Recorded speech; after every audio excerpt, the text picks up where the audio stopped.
Macmillan Audio presents A Cruel and Shocking Act, The Secret History of the Kennedy Assassination, by Philip Shenon.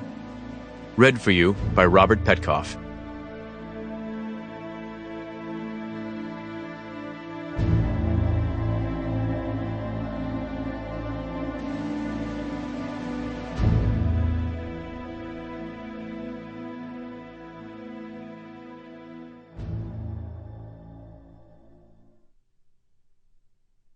The assassination of John Fitzgerald Kennedy on November 22, 1963, was a cruel and shocking act of violence directed against a man, a family, a nation, and against all mankind.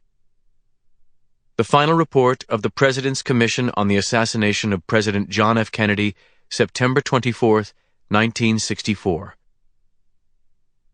Question: did he tell you anything about his trip to Mexico City? Marina Oswald: yes, he told me that he had visited the 2 embassies, that he had received nothing, that the people who are there are too bureaucratic. Question: did you ask him what he did the rest of the time? Mrs. Oswald: yes, I think he said that he visited a bullfight, that he spent most of his time in museums, and that he did some sightseeing. Question: did he tell you about anyone that he met there?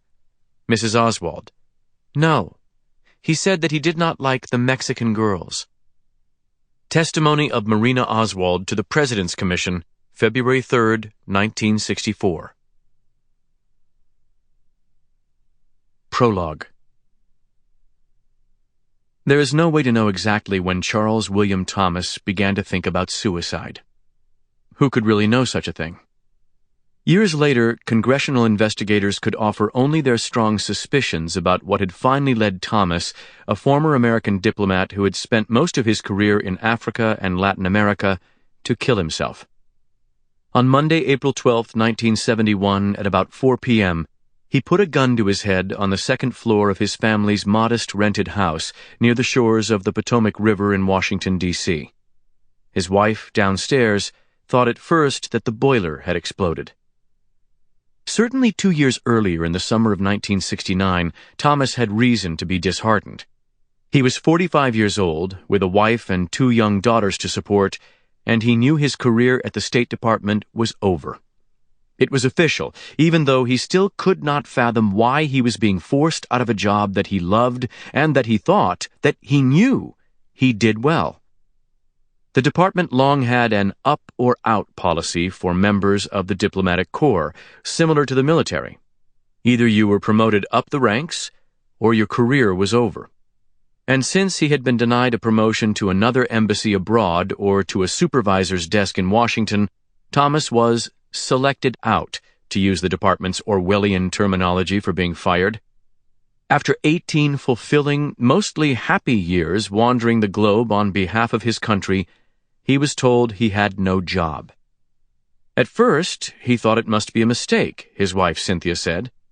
His personnel records were exemplary, including a recent inspection report that described him as one of the most valuable officers in the State Department, whose promotion was long overdue. After he was formally selected out, however, there was no easy way to appeal the decision. And Thomas, a proud, often stoical man, found it demoralizing even to try.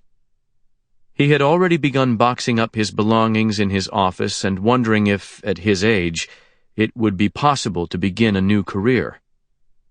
He did have one piece of unfinished business with the department before he departed.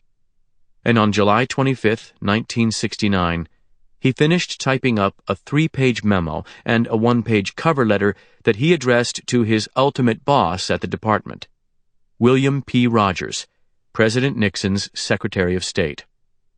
Colleagues might have told Thomas it was presumptuous for a mid-level diplomat to write directly to the secretary, but Thomas had reason to believe that going to Rogers was his only real hope of getting someone's attention. Thomas was not trying to save his job. It was too late for... Sample complete. Ready to continue?